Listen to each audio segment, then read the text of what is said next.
हजरत उमर रो पड़े, कहने लगे आज मैं इशा के बाद निकला हूं तो नबी पाक के सहाबा मुझे नेक कह रहे थे।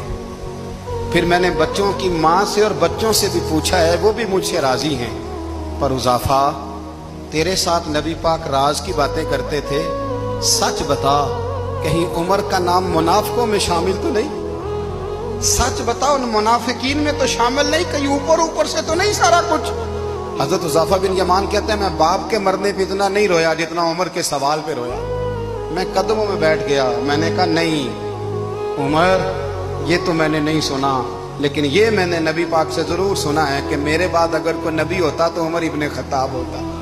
ये मैंने अपने कानों से सुना है कि उमर जिस गली से गुजरे शैतान रास्ता बदल जाता है। ये मैंने अपने कानों से सुना है कि 950 साल हजरत जिब्रील जनाब उमर की शान बयान करें तो फिर भी बयान नहीं हो सकता। ये मैंने